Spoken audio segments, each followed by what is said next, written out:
News 7 Tamil செய்தி எதிரொலியாக சிறுநீரக கோளாறால் பாதிக்கப்பட்ட முருகன் என்பவரின் மருத்துவ செலவிற்காக ஜோதி அறக்கட்டளை சார்பில் நிதியுதவி வழங்கப்பட்டுள்ளது.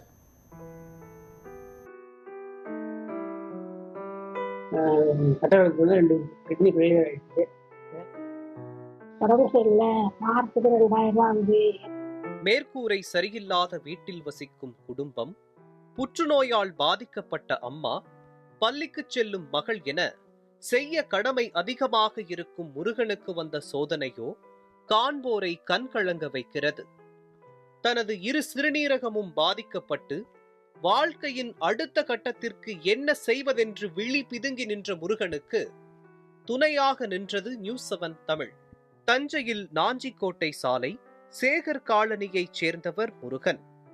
சிறுநீரக கோளாறால் பாதிக்கப்பட்டு வந்த முருகன் மருத்துவ செலவிற்கும் மகளின் கல்வி கட்டணத்திற்கும் உதவி கேட்டு சில நாட்களுக்கு முன் நியூஸ் 7 தமிழ் அன்பு பாலத்தை தொடர்பு கொண்டார். எனக்கு ஒரு பொண்ணு கட்டடத்துக்கு 2 கிட்னி ஃபெயிலியர் ஆகிடுச்சு. வேலைக்கு போக முடியல. ரொம்ப குடும்ப செலவு கஷ்டமாக இருக்குது.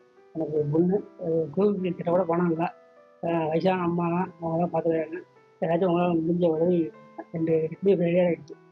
அரசு மருத்துவக் கல்லூரியில் பார்த்துருக்கேன். முருகனின் கோரிக்கை நியூஸ் 7 தமிழில் ஒளிபரப்பான நிலையில் முருகனுக்கு உதவிக்கரம் நீட்டியுள்ளது ஜோதி அறக்கட்டளை. நியூஸ் 7 அன்பு பாலம் விளிம்பு நிலை மக்களுக்கான நலத்திட்ட உதவிகளை பல்வேறு தனியார் அமைப்புகளுடன் கரம் கோர்த்து மாநிலம் முழுவதும் இயன்ற உதவிகளை செய்து வருகிறது. அதன் வரிசையில் தஞ்சையில் சிறுநீரக கோளாறால் பாதிக்கப்பட்டு பெரும் கஷ்டத்தை அனுபவித்துக் கொண்டிருக்கும் முருகனுக்கு அன்பு பாலம் மூலம் உதவ முன்வந்தது ஜோதி அறக்கட்டளை. நியூஸ் 7 தமிழ் மூலம் கோரிக்கை விடுத்திருந்தார். அதனை ஏற்று இன்று நியூஸ் 7 தமிழ் அன்பு பாலம் மற்றும் ஜோதி அறக்கட்டளை ஆகியவை இணைந்து திரு முருகனின் மருத்துவ செலவுக்கும் அந்த முருகனின் மகளின் கல்வி செலவுக்கும் இன்று நிதியுதவி இன்று வழங்கப்பட்டது.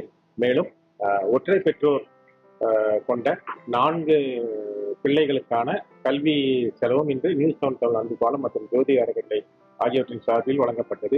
விளிம்புநிலை மக்களுக்கான நலத்திட்ட உதவிகள் நியூஸ் 7 தமிழ் அன்பு பாலம் மூலம் ஜோதி அறக்கட்டளை சார்பில் தொடர்ந்து செயல்படுத்தப்படும். பிரபுராஜ்குமார், செயலாளர், ஜோதி அறக்கட்டளை. முருகனின் மருத்துவ செலவுகளுக்கும் அவரது மகளின் கல்வி கட்டணம், பள்ளி சீருடை கட்டணம், பள்ளி போக்குவரத்து கட்டணம் உள்ளிட்டவற்றிற்கும் ஜோதி அறக்கட்டளை சார்பில் நிதியுதவியாக ரூபாய் 1,00,000 முருகனின் தாயாரிடம் வழங்கப்பட்டது. நிதியுதவியை பெற்றுக்கொண்ட முருகனின் குடும்பம் நியூஸ் 7 தமிழுக்கும் அன்பு பாலத்திற்கும் தனது நன்றியை தெரிவித்தனர்.